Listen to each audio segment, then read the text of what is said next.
¿Cuántos han tenido algo difícil para poder alcanzar lo que quieren? ¿A cuántos la vida se le ha hecho fácil? Nadie. ¿A cuántos la vida no le ha traído un sinnúmero de circunstancias en las cuales han tenido que llorar? ¿Quién no ha llorado? Levante la mano si aquí alguien no ha llorado. Pues entonces el Señor muchas veces, para hacer cosas grandes, nos hace llorar. Y no que nos hace llorar para que nosotros suframos, sino para que crezcamos y maduremos. En Hebreo capítulo 11, versos 11 y 12 dice: por la fe también la misma Sara, y escuche bien, siendo estéril, recibió fuerza para concebir y dio a luz aún fuera del tiempo de la edad. O sea, Sara tenía 90 años cuando parió. ¿Usted se imagina una mujer de 90 años pariendo? Eso no está fácil. ¿Cuántas mujeres de las que pasan aquí de los 50 quieren parir? No tienen que levantar las manos para que no se delante de edad. Pero yo creo que las que ya pasaron de los 40 tampoco. Es más, ni de los 30 y algo. Ya como que, ¿verdad que no? Ya con 3 es suficiente. Eso digo yo con uno suficiente. Yo no me tengo allá si quiero. Por la fe entonces, la misma Sara, siendo estéril, recibió fuerza para concebir y dio a luz aún fuera del tiempo de la edad, porque creyó que era fiel quien lo había prometido. ¿Escuchó bien? Sara creyó en el que había prometido, y el que había prometido no le iba a fallar. Por lo cual también de uno, y ese ya casi muerto, salieron como las estrellas del cielo, la multitud en el cielo en multitud, y como la harina innumerable que está en la orilla del mar. Cuando hace la salvedad, y ese casi muerto, es que usted se acuerda de lo que le pasó a Isaac, ¿verdad? Ya que iba Abraham a degollarlo, el Señor se proveyó de un cordero. Y aquel casi muerto, de aquel que casi no tenía esperanza, de aquel que casi no tenía fuerzas, de aquel que no entendía el plan de Dios, ¿por qué papá me estaba llevando al matadero? De aquel que estaba preguntando: papá, aquí está la hierba, aquí está el fuego, aquí está el holocausto, pero ¿dónde está el que va a ser sacrificado? ¿Sabes qué, mi hermano, mi hermana? De aquel que posiblemente estaba casi muerto, Dios sacó una gran multitud. Dios sacó una nación poderosa. Dios sacó a ti y a mí. ¿Sabe por qué? Porque tú y yo fuimos redimidos por Cristo, y es de la simiente de Abraham. ¿Cuántos lo creen? Así que cuando tu vida esté casi en el peligro, en el ocaso, cuando tú sientas que ya no tienes fuerza, cuando tú sientas que ya se están terminando la fuerza, entonces es que tú tienes que creerle a Dios, porque cuando la vida se está acabando, Dios empieza a traer vida nueva. ¿Cuántos lo creen? Para aquel proceso de que Dios hiciera cosas grandes, Dios llamó a un hombre que se llamó Abraham. Y lo primero que Dios hizo fue llamarlo. ¿Okay? En el caso de Abraham, Dios lo llamó con el propósito de comenzar una gran nación de hombres y mujeres que pudieran ser proclamados pueblo de Dios, sacerdotes y sacerdotisas. Y aún más, le digo: la nación que voy a levantar de ti es tan poderosa que va a ser incontable, va a ser innumerable. El llamado estuvo acompañado de retos que tenía que superar Abraham. Cuando Dios quiere hacer cosas grandes contigo y conmigo, cuando tú quieres que Dios haga cosas grandes en tu vida, te van a presentar retos y se te van a presentar dificultades.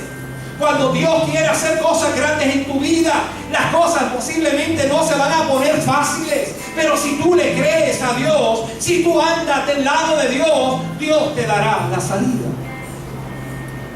Entonces, aquel llamado vino acompañado de varias cosas.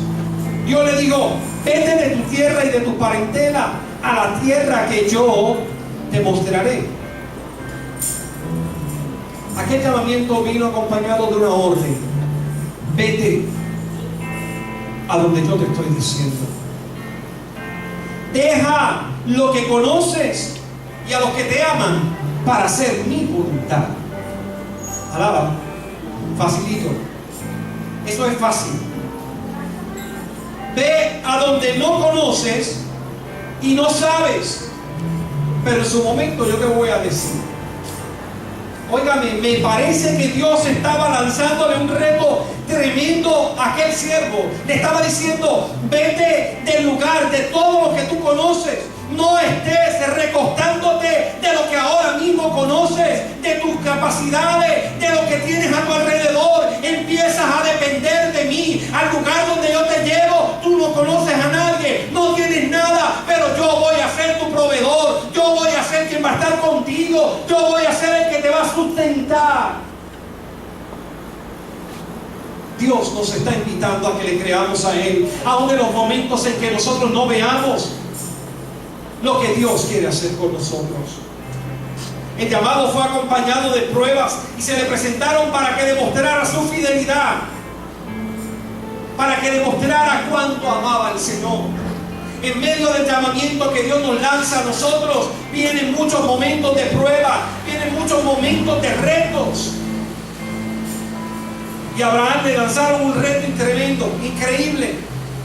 El único que tengo es a este hijo, y el Señor me pide que se lo sacrifique. Sacrifícame a tu hijo. Y pudiéramos mencionar otras cosas que acompañaron a Abraham en su peregrinar, en su reto, para poder ver las cosas grandes que Dios quería hacer con él. Cuando Dios quiere hacer algo grande, tiene que probar cuán fieles somos. ¿Cuántos somos fieles aquí? ¿Cuántos somos fieles al Señor? ¿Cuántos somos fieles al Señor? ¿Cuántos el Señor ahora mismo nos pide algo que nos duela? Estamos dispuestos a darlo. Piénselo. ¿Cuántos de nosotros, estando en el lugar de Abraham, y Dios nos dice: sacrifícame a tu hijo, estamos dispuestos a sacrificar a nuestros hijos? Alaba. Fuerte. Eso es dolor. Pero ¿sabe qué? Dios quiere probar nuestra fidelidad.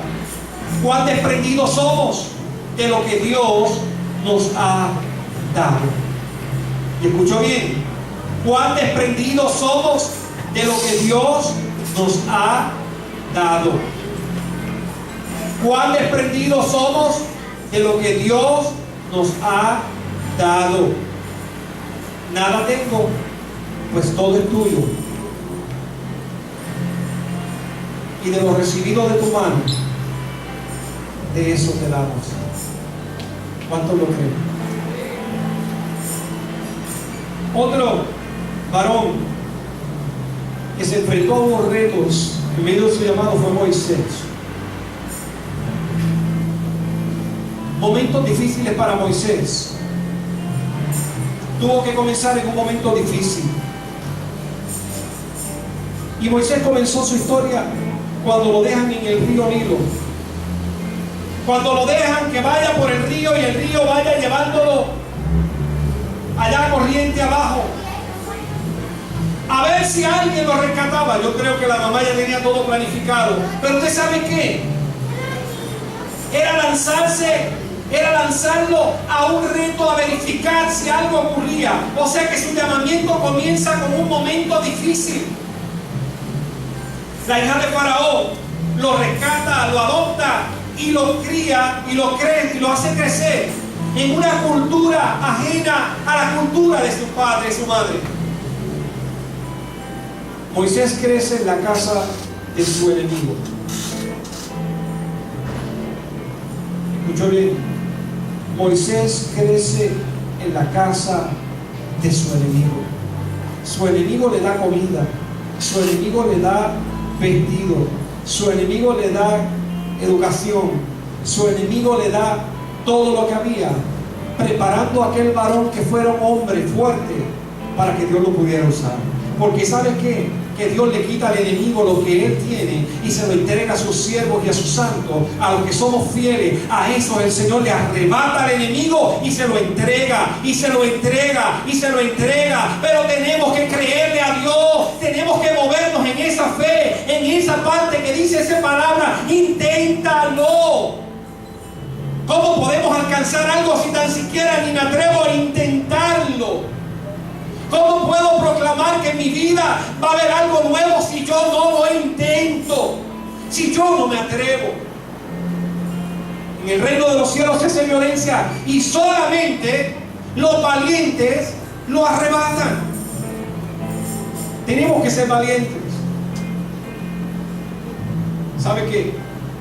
Se enfrentó a otro reto Moisés, porque siendo tartamudo Dios lo llamó a convencer al enemigo de que liberara a los israelitas. Óigame, siendo tartamudo.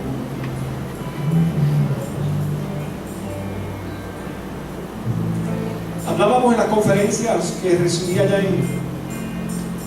en Orlando, y en una de las conferencias utilizaron a Moisés como ejemplo. Pero tú sabes qué, que siempre hablamos de ese Moisés fuerte, de ese Moisés tremendo. Y el recurso empieza a utilizar a Moisés para recriminarle algo. Y en el pasaje que utilizaron, empieza el recurso a decir: ¿usted sabe qué? Que Moisés llegó, se fue a liberar al pueblo, el pueblo fue rescatado y la esposa Séfora se había quedado con Jetro, su papá, en el otro lado. Y cuando Moisés ya había cruzado el Mar Rojo, entonces llegó Jetro con Séfora. Nombre bonito, por si acaso alguien quiere. Y Séfora llegó con Jetro. Y Abraham y Moisés, ve llegar a Jetro y ve llegar a Séfora con sus hijos. Le hace el relato, a ver lo que dice.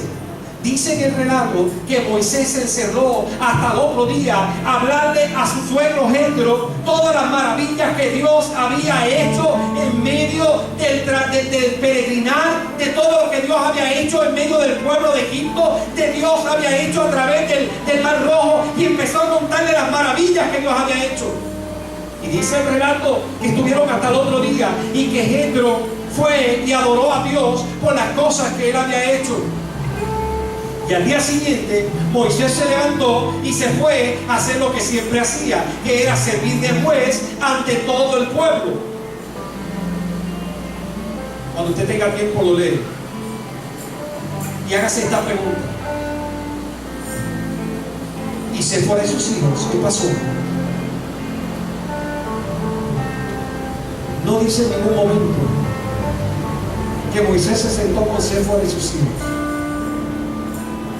No dice en ningún momento que Séfora fue atendida por su esposo, ni que sus hijos fueron atendidos por su esposo. El pueblo estaba reclamando y él estaba dando lo que el pueblo pedía.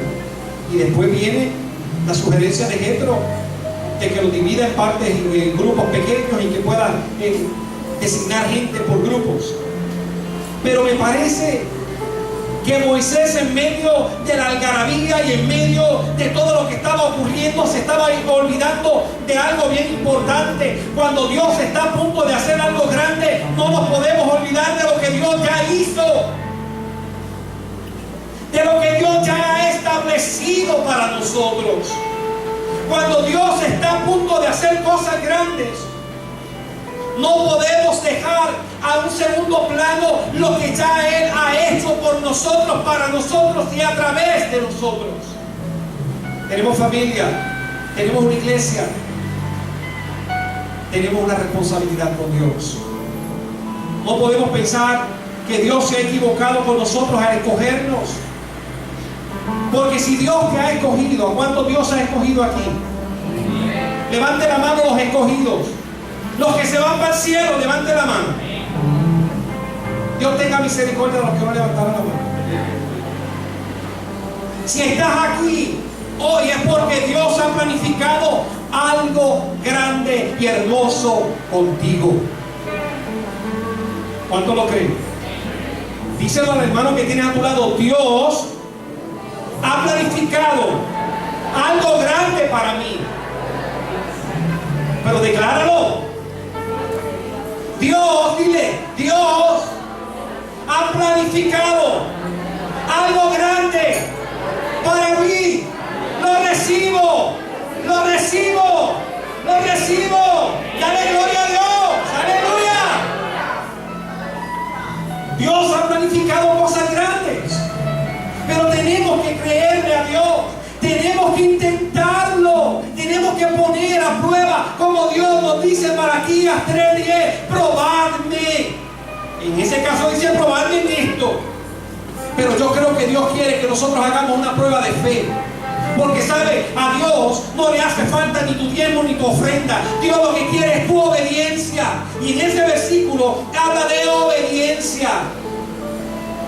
Tráeme los diezmos al alfolí y haya alimento en mi casa, y pruébame en esto, y habrá una gran bendición. Y me encanta como lo dice aquí: abriré la ventana de los cielos y derramaré una bendición tan grande que no tendrá suficiente espacio para acomodarla, para guardarla. La bendición va a ser superior. Inténtalo. Pruébame ahora, dice el Señor. Una mujer poderosa. Y posiblemente usted dice: ¿poderosa en qué? Una mujer que para Dios hacer cosas grandes tuvo que pasar por cosas difíciles en su vida. Esa es Ruth. ¿Usted sabe qué? Se le muere el suegro, se le muere el esposo. La suegra le dice: vete, no tengo nada más que ofrecerte.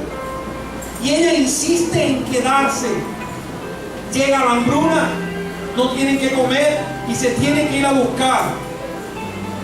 Dios pudo haber hecho esto más fácil para Ruth, pero Dios tenía un plan con Ruth. Usted sabe que de la genealogía de Jesús, Ruth es parte. Una mujer que ni judía es, pero ¿sabe qué? Que a Dios no le importa cuál es el lugar de donde tú sales. Dios quiere ver tu corazón, y Dios quiere hacer cosas grandes para ti. Dios posiblemente pudo haber hecho esto un poquito más fácil para Ruth.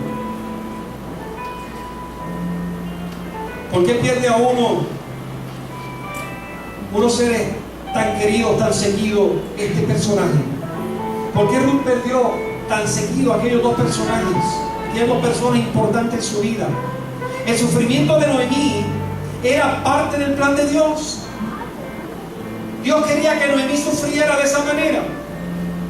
Ahora era necesario que algunas cosas ocurrieran para que se pudiera ver las cosas grandes que Dios está por hacer en medio de aquellas mujeres y en medio del pueblo. Y cuando nosotros encontramos con cosas difíciles, tenemos que preguntarnos: Dios, ¿qué cosas grandes tú vas a hacer? Porque algo grande tú vas a hacer, porque yo soy tuyo, yo soy tuya, yo te pertenezco, y de eso que parece ser tan duro y tan difícil, tú harás algo poderoso.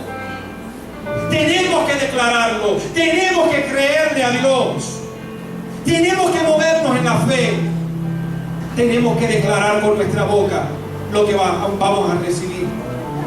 Me parece que en ocasiones estamos tan acostumbrados a apretar el botoncito y que lo que queremos salga.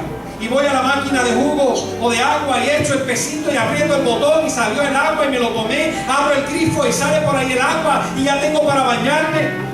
Abro la nevera y allí tengo lo que quiero. Aprieto el botón del microondas y se me salió la comida calientita como la quiero. Nos estamos acostumbrando a que todo sea tan rápido y tan rápido que nosotros perdemos muchas veces de perspectiva que Dios quiere que nos detengamos a mirar su gloria, de que nos detengamos a mirar el propósito que ha establecido para nosotros.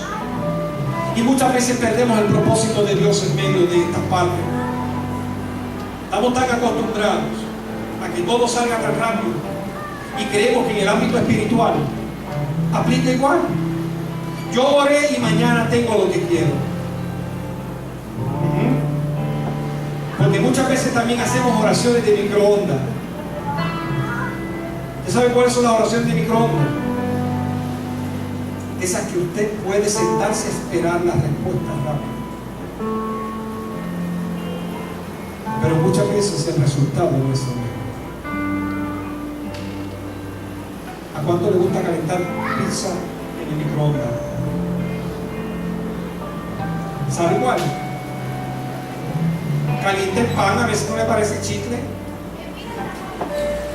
¿Verdad que sí? No todo es así de fácil. En la vida del cristiano no todo es fácil. ¿Y quién le dijo que esto iba a ser fácil? En la Biblia dice, en el mundo van a tener aflicciones, mas tengan confianza que yo vencí al mundo. ¿Cuántos creen en el que venció? Pues entonces tenemos que creer y vivir por fe. Donde las cosas en el mundo espiritual no son tan fáciles, tenemos que movernos por fe. Cuando Dios quiere hacer cosas grandes, Él exige. Escucho bien. Cuando Dios quiere hacer cosas grandes, Él exige. Iglesia, ¿cuántos quieren que Dios haga cosas grandes en este lugar? Él exige. Amigo, amiga, hermano, hermana que me escucha a través de las redes sociales, si tú quieres que Dios haga cosas grandes en tu vida, Dios te exige. ¿Y qué Dios exige? Dios exige compromiso. Dios exige esfuerzo. Dios busca gente que esté dispuesta a rendirse. Cuando Moisés llegó y vio la zarza ardiendo, Moisés llevaba unas sandalias. ¿Y qué fue lo que Dios le dijo cuando él llegó a aquel lugar? Quita la sandalia de tu pie, porque el lugar que estás pisando, santo es. Estaba entonces requiriendo de Moisés algo que para nosotros pudiera ser tan elemental y tan sencillo. Caminar en la tierra o caminar en un monte con sandalia no hace la diferencia. Pero yo creo que Dios estaba requiriendo que su espacio fuera respetado, que su espacio fuera un lugar digno. Me parece entonces que cuando le dice quita la sandalia de tus pies, está diciendo, Moisés, yo te quiero completo. Yo no quiero parte de tu vida. Yo quiero que tu andar sea el mío. Señor, pero soy tan tartamudo, yo no puedo hablar. ¿Sabes qué, Moisés? Yo te quiero así. Pero yo no voy a poder. ¿Sabes qué, Moisés? Yo te voy a usar así. ¿Y cuántas excusas le puso Moisés? Es que yo no sirvo. ¿Por qué tú no te escoges a otro? Yo creo que tú te equivocaste. Leas esa porción de la palabra donde Moisés le sugiere a Dios que se equivocó cuando lo escogió a él. Mire qué atrevimiento. ¿Y sabe qué? Dios le dice, basta. No tengo a tu hermano Aarón que te puede servir de portavoz. La boca tuya va a ser Aarón. ¿Sabe qué? No hay excusa que usted y yo podamos poner para decirle a Dios, para negarnos a servirle a Dios, para negarnos a hacer lo que Dios quiere. Queremos cosas grandes, Dios exige cosas grandes. Queremos maravillas y milagros, Dios exige cosas grandes de nosotros. No te va a pedir más de lo que tú puedas dar, pero sí te va a exigir lo que tú sí puedes dar. Cuando vamos a la parábola de los talentos, a uno le dio 10, a otro le dio 5 y a otro le dio 1. Porque Dios lo dividió conforme a ¿qué? A las capacidades que cada uno podía tener. Pero Dios espera que al que le dio 1 le pueda dar lo mismo que al que le dio 10. Y no es por cantidades, sino por el nivel de compromiso que pueda mostrar a través de él. que si Dios te dio a ti el 50, que tú le puedas dar el 100% de ese 50. Que si Dios te dio solamente un talento, que tú puedas rendir el 100% de ese único talento que Dios te ha dado. Que aprendamos a ser responsables con lo que Dios nos ha dado. Queremos cosas grandes. Dios exige que nos movamos en grande. Moisés le dijo, es que soy tartamudo. Y Dios le dijo, no importa, el compromiso es suficiente. Es que yo no estoy capacitado, no te preocupes que yo te capacito. Es que Señor, yo no tengo tiempo, no te preocupes que yo te voy a quitar muchas cosas del camino para que sí tengas tiempo. Alaba. Eso suena como que medio duro, ¿verdad? Pero porque en nuestra vida muchas veces las excusas están ahí. Señores, que tengo mucho trabajo, no te preocupes que yo te quito el trabajo y tú vas a tener tiempo. Alaba. Ahí sí, entonces vas a tener tiempo. No, está bien, Señor, yo voy a compartir el tiempo. Ah, pues vamos a negociar. Porque el Señor es buen negociante también. Cuando Dios quiere hacer cosas grandes, busca entrega. Débora y Barak estaban en aquella experiencia, y cuando Dios le dice a Débora, dile a Barak que vaya, que yo voy a entregarle a los enemigos en su mano, y Barak le dijo para atrás, no, pero es que yo no me atrevo, si tú no vas conmigo yo no voy. Y entonces Débora le dice a Barak, ¿sabes qué? La gloria no va a ser para un hombre. La victoria no se te va a entregar a ti, por cuanto no fuiste atrevido, no lo intentaste solo. ¿Sabes qué? No me pusiste la palabra a prueba, y porque no lo intentaste, no lo lograrás.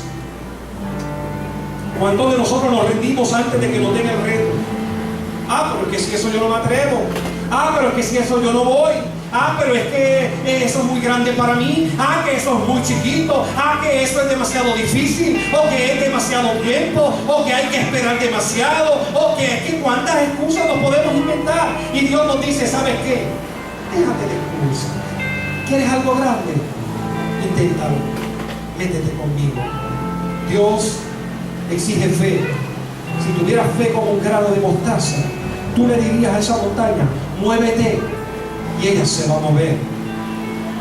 Dios exige firmeza, que no seamos fluctuantes, que seamos como Sadrach, Mesach y Abednego, que a pesar del reto que se le estaba presentando, del castigo que venía, del momento difícil que venía para ellos, ellos dijeron, sepas tú, oh rey, que Dios nos puede librar del horno de fuego, y si no lo hace, como quiera seguiremos sirviéndole, como quiera vamos a estar de su lado, y no adoraremos otra estatua. Óigame, me parece entonces que Dios estaba exigiéndole a cada uno de nosotros, nos está exigiendo en esta tarde,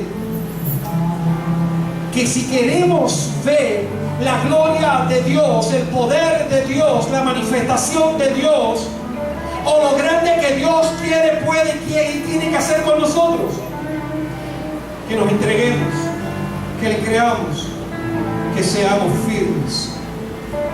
Cuando Dios quiere hacer algo grande con nosotros, exige fidelidad. Fidelidad. ¿Fidelidad a quién? Fidelidad a Dios, primeramente. Fidelidad a su palabra. Fidelidad a su pueblo. Fidelidad al compromiso que asumimos un día delante de Él. Si queremos ver cosas grandes, Dios exige santidad, sin la cual nadie verá al Señor. Dios exige mi lealtad, y que no sea como los demás, que no sea del montón, que me pueda diferenciar entre todos los demás, que en mi trabajo yo pueda brillar como la luz, que en mi trabajo yo sea reluciente como la luz, que en mi hogar yo pueda ser diferente, que no sea igual a los demás, que en mi vecindario, mi hogar sea distinto. No puedo permitir que en mi hogar ocurra lo mismo que ocurre en el lugar donde no está Cristo. Mi hogar tiene que ser diferente. Dios exige y llama gente comprometida y gente trabajadora. Vaya por la Biblia y menciónenme cuántos vagos Dios escogió en el camino. A ninguno. Todos estaban trabajando. Elías estaba trabajando. Abraham estaba trabajando. Vaya por la palabra. Y cuando Jesús fue a buscar a los discípulos todos tenían una profesión y todos eran profesionales de lo que hacían. Y todos estaban trabajando. O sea que Dios te llama a ti y a mí, y nos llama porque estamos ocupados. O sea, el decirle a Dios que estamos muy ocupados no es una excusa válida para el Señor, porque eso es lo que el Señor busca, gente ocupada. A la gente vaga Dios no los necesita, porque vagos allá y vagos acá. Ahora, tú que eres trabajador, a ti el Señor te llama. A ti que tienes muchas cosas en las manos, Dios te dice, ¿sabes qué? Pon la otra mano que te la tengo que llenar porque hay más cosas que hacer. Señor, no me caben en las manos, súbete la camisa. ¿Cuántos han ido a recoger alguna fruta en el campo y se enrolla la camisa para acá y ahí empiezan echando? Yo recogía guayaba, la fresa silvestre, no sé cuánto la han visto por acá, por lo menos en Morocco, en el área fría se ve una fresita así chiquitita que parece como la cereza. En Morocovis, en el tiempo que yo era un niño, se daba mucho. Yo iba por la finca y si mami no me prestaba una olla porque después yo se la botaba, yo cogía y me enjollaba la camisa así y no las podía apretar mucho porque son bien suavecitas y botan el jugo. Así que yo enrollaba la camisa y ahí yo echaba todas las fresas que yo iba sacando. Pero para sacar las fresas tenía que muchas veces toparme que habían espinas y que las espinas hincan en medio del camino. Para poder disfrutar de lo que yo quería tenía que entonces pasar parte de mi trabajo. Y si me iba a buscar guayaba, tenía que velar que las avispas no estuvieran con un avispero dentro del árbol de las guayabas. Todo requiere un esfuerzo. Todo requiere un trabajo. Dios nunca llama a gente desocupada. Siempre llama a gente que estaba ocupada. Así que te llama en esta hora y te dice, algo grande tengo para ti. ¿Tú lo quieres? Y terminamos con esto. Derramaré una bendición tan grande que no tendrá suficiente espacio para guardarla. Damaris, derramaré una bendición tan grande que tú no tienes el espacio para guardarla. Pero ¿sabes qué? Inténtalo. Ponme a prueba, dice el Señor. Atrévete, el Señor lo va a hacer contigo. Pedro, Dios tiene una bendición tan grande que tú no tienes espacio para guardarla. Y Dios te dice, tú te atreves a intentarlo. Ponme a prueba y yo voy a bendecirte. Eso es lo que hace el Señor. Y ve, Dios te dice, tengo una bendición tan grande que no hay espacio donde tú la puedas guardar. Pero tienes que intentarlo. ¿Te atreves a ponerme a prueba? Dice el Señor. Prueba al Señor. Mana Blanca, Dios tiene algo para usted, pero usted se atreve a intentarlo. ¿Se atreve a poner a Dios a prueba, milagro? Ponga a prueba al Señor en esta hora y verás como la bendición de Dios va a ser tan grande que vas a decir, Dios, ya no me cabe más nada, ya no tengo espacio para guardarla. ¿Sabes? La viuda, cuando necesitaba el aceite, el profeta le dijo, ve y busca vasijas, y muchas y vacías. Y cuando el profeta le dijo, empieza a echar aceite a las vasijas empezaron a llenarse de aceite y a llenarse de aceite, y aquel aceite no mermaba y fluía y fluía y fluía. Y cuando el profeta le dijo, busca más vasijas, no tengo más ninguna, pues entonces cesó el aceite. Pero ¿sabes qué? Que hacía falta creerle a Dios. Y la bendición fue tan grande que Dios, para saldar las deudas que tenía y para vivir del aceite que había producido, En esta tarde Dios te dice: tengo algo grande para ti. ¿Tú lo crees? Vamos a ponernos en pie.